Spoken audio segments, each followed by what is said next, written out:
আউযুবিল্লাহি মিনাশ শাইতানির রাজিম। বিসমিল্লাহির রহমানির রহিম। তাওবা কবুল হওয়ার শর্তসমূহ: মানুষ ভুল ত্রুটির ঊর্ধ্বে নয়, শয়তানের প্ররোচনা, প্রবৃত্তির তাড়না কিংবা অসতর্কতার কারণে মানুষ গুনাহে জড়িয়ে পড়ে।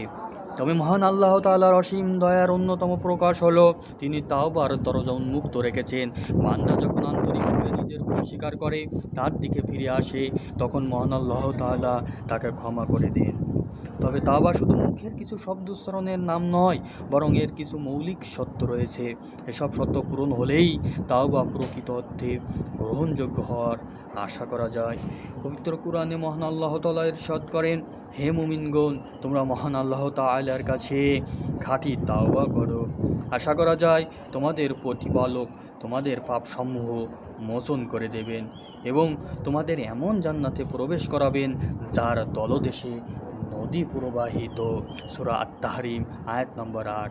তাওবার প্রথম সত্য হলো একনিষ্ঠতা, মহান আল্লাহ তাআলার ভালোবাসা, তার মহত্বের প্রতি শ্রদ্ধা, তার রহমতের আশা এবং তার শাস্তির ভয়কে সামনে রেখে তাওবা করতে হবে।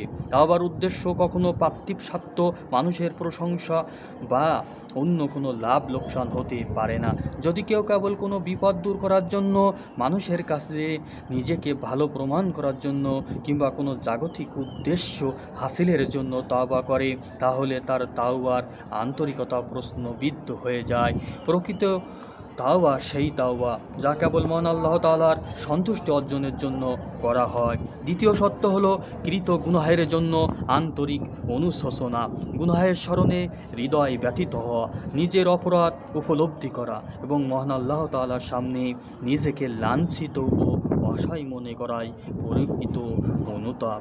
রাসূলুল্লাহ সাল্লাল্লাহু আলাইহি ওয়াসাল্লাম বলেছেন, অনুশোচনায় তাওবা।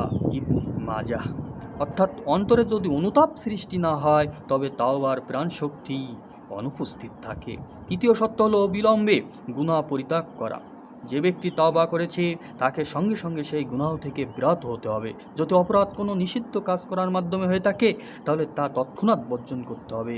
আর যদি কোনো ফরজ বা অজীব কাজ পরিত্যাগ করার মাধ্যমে অপরাধ সংগঠিত হয়ে থাকে, তাহলে যথাসম্ভব দ্রুততা আদায় বা কাজা করতে হবে। যেমন নামাজ, যাকাত বা হজের মতো দায়িত্ব অবহেলা করা হয়ে থাকলে তা পূরণের চেষ্টা করতে হবে। আর যদি কোনো ফরজ বা অজীব কাজ পরিত্যাগ করার মাধ্যমে অপরাধ সংগঠিত হয়ে থাকে, তাহলে যথাসম্ভব দ্রুত তা আদায় বা কাজা করতে হবে। যেমন নামাজ, যাকাত বা হজের মতো দায়িত্ব অবহেলা করা হয়ে থাকলে তা পূরণের চেষ্টা করতে হবে। গুনাহ যদি মানুষের অধিকার সম্পর্কিত হয়, তাহলে শুধু মুখে তওবা করলেই যথেষ্ট নয়, বরং সংশ্লিষ্ট ব্যক্তির অধিকার ফিরিয়ে দিতে হবে। কেউ অন্যের সম্পদ আত্মসাৎ করে থাকলে তা মালিকের কাছে ফেরত দিতে হবে। কেউ অন্যের সম্পদ আত্মসাৎ করলে তা মালিককে ফেরত দিতে হবে। মালিক মৃত্যুবরণ করলে তা উত্তরাধিকারের কাছে পৌঁছে দিতে হবে। যদি তাদের সন্ধান না পাওয়া যায়, তাহলে শরীয়তের বিধান অনুযায়ী তা জনকল্যাণ খাতে ব্যয় করতে হবে। একইভাবে কারো সম্মানহানি, অপবাদ বা গীবতের মাধ্যমে অন্যায় করা হলে যথাসম্ভব তার সংশোধনের চেষ্টা করতে হবে এবং মহান আল্লাহ তাআলার কাছে ক্ষমা প্রার্থনা করতে হবে। চতুর্থ সত্য হলো দৃঢ় সংকল্প গ্রহণ করা যে ভবিষ্যতে আর সেই গুনাহ ফিরে যাওয়া হবে না। চতুর্থ সত্য হলো দৃঢ় সংকল্প গ্রহণ করা যে ভবিষ্যতে আর সেই গুনাহে ফিরে যাওয়া হবে না। মানুষ দুর্বলতার কারণে পরবর্তীতে আবারও গুনাহে জড়িয়ে পড়তে পারে, কিন্তু তাওবার সময় তার আন্তরিক নিয়ত থাকতে হবে যে সে আর এ পথে ফিরবে না। যদি কেউ তাওবার সময়ই মনে মনে পরিকল্পনা করে যে সুযোগ পেলে আবারও একই কাজ করবে, তাহলে তার তাওবা প্রকৃত তাওবা হিসেবে গণ্য হবে না, কারণ দৃঢ় সংকল্প তাওবার সত্যতার অন্যতম প্রমাণ। পঞ্চম সত্য হলো তাওবা গ্রহণের সময়সীমা শেষ হওয়ার আগেই তাওবা করা। তাওবার সুযোগ চিরকাল খোলা থাকবে না। এ সময়সীমা দুইভাবে শেষ হয়। প্রথমত, সমগ্র মানবজাতি যখন প্রথমত সমগ্র মানব জাতির জন্য যখন পশ্চিম দিক থেকে সূর্য উদিত হবে, কিয়ামতের এই মহানিদর্শন প্রকাশ পাওয়ার পর আর তাওবা গ্রহণ করা হবে না। রাসূলুল্লাহ সাল্লাল্লাহু আলাইহি সাল্লাম বলেছেন, যে ব্যক্তি সূর্য পশ্চিম থেকে উদিত হওয়ার আগে তাওবা করবে, মহান আল্লাহ তাআলা তার তাওবা কবুল করবেন। মুসলিম। দ্বিতীয়ত, ব্যক্তিগতভাবে মৃত্যুর সময় উপস্থিত হলে তাওবার সুযোগ শেষ হয়ে যায়। মৃত্যু যন্ত্রণা শুরু হয়ে গেলে এবং পরকালের বাস্তবতা প্রত্যক্ষ হয়ে পড়লে তাওবা আর গ্রহণযোগ্য থাকে না। পবিত্র কুরআনে মহান আল্লাহ তাআলা ইরশাদ করেন, তাদের জন্য তওবা নয় যারা মন্দ কাজ করতেই থাকে। অবশেষে যখন তাদের কারো মৃত্যু উপস্থিত হয় তখন বলে, আমি এখন তওবা করছি। সূরা আন-নিসা আয়াত নম্বর 18। হযরত আব্দুল্লাহ ইবনে উমর রাদিয়াল্লাহু তাআলা আনহু তে বর্ণিত, রাসূলুল্লাহ সাল্লাল্লাহু আলাইহি ওয়াসাল্লাম বলেছেন, মহান আল্লাহ তাআলা বান্দার তাওবা ততক্ষণ পর্যন্ত গ্রহণ করেন যতক্ষণ তার প্রাণ কণ্ঠনালী পর্যন্ত পৌঁছেনি। মহান আল্লাহ তাআলা বান্দার তাওবা ততক্ষণ পর্যন্ত গ্রহণ করেন যতক্ষণ তার প্রাণ কণ্ঠনালী পর্যন্ত পৌঁছেনি। তিরমিজি। তাওবার ক্ষেত্রে আরও একটি গুরুত্বপূর্ণ বিষয় হলো গুনাহকে গোপন রাখা। আজকাল অনেকেই অতীতের পাপকে গল্প বা অভিজ্ঞতা হিসেবে মানুষের সামনে প্রকাশ করে থাকেন, যা ইসলামের দৃষ্টিতে অনুচিত। মহান আল্লাহ তাআলা যখন কোনো বান্দার গুনাহ গোপন রাখেন তখন তারও উচিত তা গোপন রাখা এবং একান্তে মহান আল্লাহ তাআলার কাছে ক্ষমা প্রার্থনা করা। আজকাল অনেকেই অতীতের পাপকে গল্প বা অভিজ্ঞতা হিসেবে মানুষের সামনে প্রকাশ করে থাকেন, যা ইসলামের দৃষ্টিতে অনুচিত। মহান আল্লাহ তাআলা যখন কোনো বান্দার গুনাহ গোপন রাখেন তখন তার উচিত তা গোপন রাখা এবং একান্তে মহান আল্লাহ তাআলার কাছে ক্ষমা প্রার্থনা করা।